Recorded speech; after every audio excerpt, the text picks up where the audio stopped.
Welcome to the 100 Club. I'm Tom, joined by Rich, and we've got another fantastic interview today with Brandon Glover of the Oval Invincibles. Going to be asking him all about the team, his preparations, and his route to the tournament.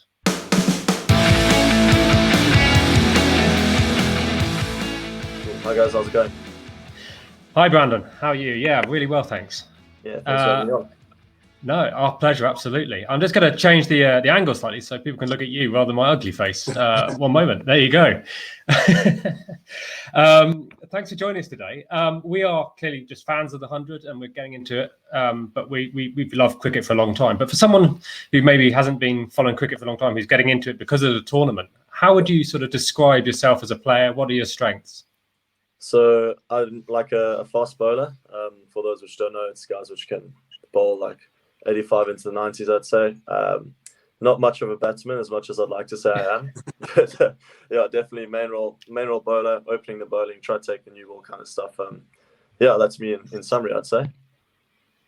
So what's it been like? What's sort of the opening week of the tournament been like for you guys, and sort of meeting up with the new team and getting used to everything?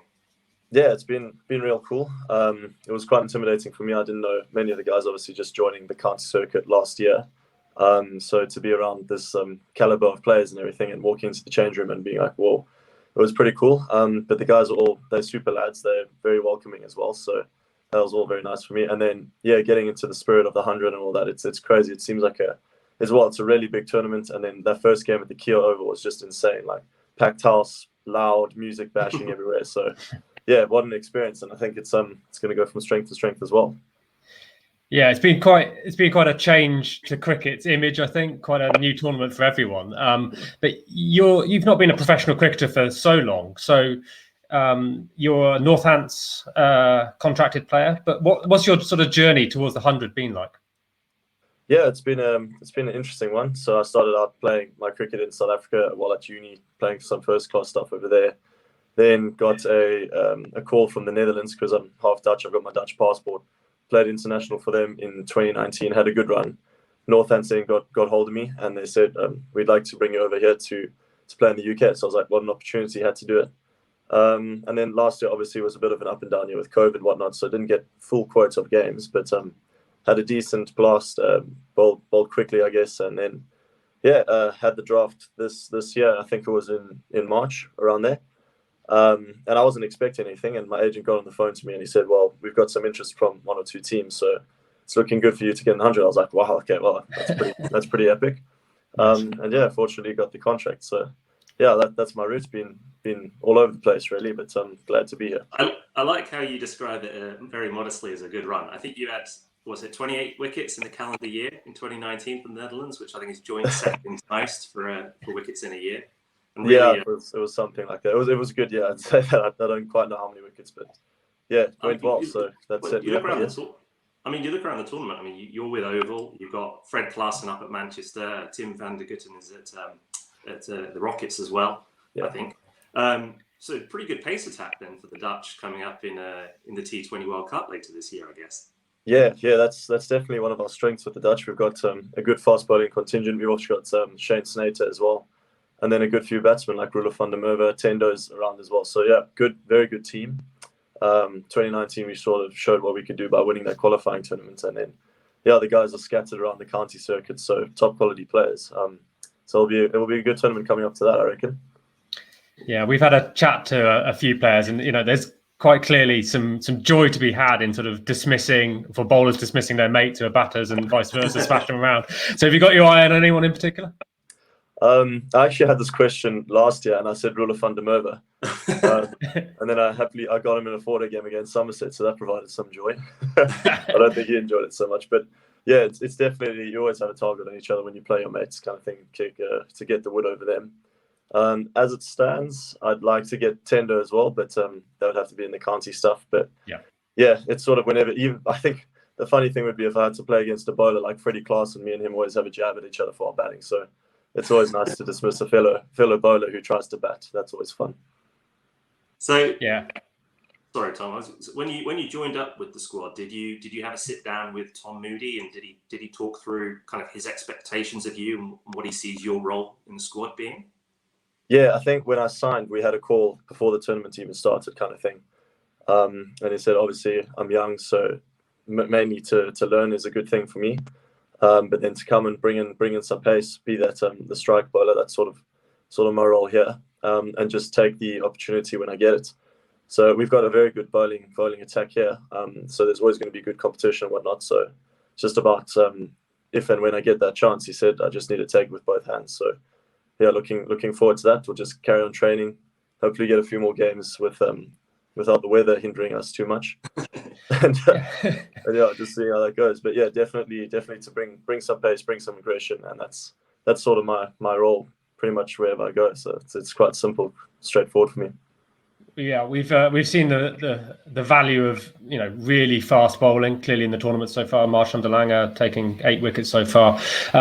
Your next game up against the Northern Superchargers looks like it might be a bit of a wet one again, and clearly that affected the first of the London Spirit derbies, I suppose we're calling them. Yeah.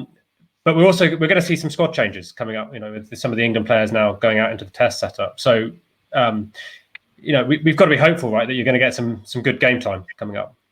Yeah, for sure. I mean, we lost Sam, obviously a big loss, but that is a bowler, so that potentially opens some doors. And I think a lot of it is going to be on tactics as well. So it won't be the same team the whole time. It depends where we're playing, what the pitch is like. So there's always opportunity to come in there. And if you go well, then to solidify yourself in the team. But yeah, like you said, unfortunate that the London game got rained out. That would have been at Lord's, potential opportunity there, and over here in Leeds. But yeah, like you said, a bit of a wet one. But yeah, it's all tactics, and it's all about depending what they want on the day. I mean, we've got pace in Saki as well, so if they want 2 quicks as well, we could bring that in. But yeah, just got to stay prepared, stay ready, because when the chance comes, you need to take it. So looking forward to performing on the stage. I listened to quite a good interview with Mark Wood recently, where he was saying that even 90 plus, if it's up and down, it's still going to get smashed.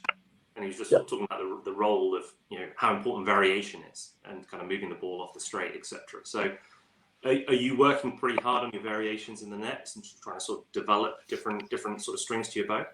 Yeah. You can't just bowl one pace. I don't think you ever could, but specifically anymore, and in these shorter formats, one pace, if it's quick, the batsmen sort of enjoy it more. I found lots of that in the blast. They just sort of back away and swing the bat at it, and then all it needs to do is pierce the inner ring, and with the pace it will go anywhere. So change-up's very, very important. I've got 2. I'm working on a third, 2 good ones, but you need to have it in your arsenal, and you need to show it, because it just puts the batsman off, puts another thought in their mind. So got a nice leg cutter, got a nice off cutter, getting a bit of top spin to it as well. But yeah, you need to have these things in the modern game, because if you don't, and you bowl up and down 90, Mark Wood can bowl up and down 95. But yeah, they can line it up, and batsmen, like I said, they enjoy it. Comes off the bat nicely, and that ball is very hard and flies very fast. So yeah, you need to. There's so much to it these days. There's also field placings where you're going to bowl to specific batsmen, pace on, pace off, with the long boundary, short boundary. There's so much going on. So we get together as a bowling crew, and we sort of say, well, this is what the stadium's looking at. This is what the batsmen looking at. Chat to the captain and say, these are going to be our tactics. And if it means you bowl 3 slow balls and over, or if you need to go to the Yorkers almost straight away, it's something you need to have, and something you need to be able to do on demand, basically. Yeah. And I mean, we've talked about this sort of in the past as well, in terms of the use of data. Would you describe yourself as a data kind of guy in terms of pre-planning a lot of those elements, or do you like to use a bit of feel, or get the captaincy element to sort of change it on the hoof? Yeah, I'm quite a mix. I do enjoy the data, more like looking at where the batsman gets dismissed or where the main boundary options are. I don't try to look into it too much, because I don't want my head to get scrambled before the game and sort of go, if I bowl here, then I'm in trouble. If I don't, I'll get him. Then it is a lot in feel as well when I'm running up, because I believe if I bowl like my best ball, it's still going to be a tough ball to hit. So start off with that, chat to the captain, say this is our plan, stick to that plan first. And then if the batsman starts taking that out, then we need to sort of adapt and overcome it, I guess. But yeah, it's definitely useful having that data. A lot of the guys use it. And like I said, if I can see where they get dismissed more often than not, that's where I'm going to try to put it. And definitely with the boundaries and stuff and what the pitch plays like, that definitely comes into it as well. So yeah, I do look at it, but I try not to overcomplicate things. I like to say, this is what my main strength is. Let me stick to that, because I don't want to, like I said, don't want to get scrambled and running feeling nervous as anything. So yeah, got to keep it calm. I guess at least you have your accounting degree, right? So you got. Yeah, so I know how to use the data. That's the accounting degree showed me the importance of keeping it simple, because if you've got too much data, then you start stressing. So, I mean, you're still only 22, right? And you've had a fantastic couple of years coming up and getting this far. Where do you sort of see yourself in a few years' time? Would you like to get out to sort of the Big Bash, the IPL? Is that sort of the ultimate aim? Yeah, most definitely. I mean, just playing in this franchise has shown me how cool it is and how exciting it is to be doing this. So that's definitely one of my goals. Playing the Big Bash, playing the CPL, the IPL, of course, is the pinnacle and everything. So to be able to do that will be epic, and it's definitely something I look towards. Like playing cricket and traveling the world at the same time. That for me is a great life experience. So I look forward to trying to do that. But yeah, that's the goal. I'll keep working hard at it, and then also work on my 4-day stuff as well, and see where that takes me. But just to be an all-round bowler, develop myself, and see where we can go. So yeah, all format cricketer. Yeah, definitely want to be an all-format cricketer. I know I focus more on the white ball as of late, but I would like to play all formats, especially with the count season as well. Can only improve you as a bowler, I'd say. So yeah. And if you'll indulge me slightly, clearly in the sort of the near term, you've got the World Cup coming up with the Netherlands over in the UAE. Now, I think you're in one of the preliminary groups alongside Namibia, Sri Lanka, and Ireland. Yeah. How are you feeling about that and your preparations for the squad? Yeah, we didn't expect the groups to change, to be honest, because we had the one which was in Australia. We were pretty set. We had our plans for that. So now having that change was a bit like, okay. But it is what it is. We feel like if we play our best brand of cricket, we should finish top or at least second in that group. So we definitely fancy our chances with the squad that we have and the players we have on board.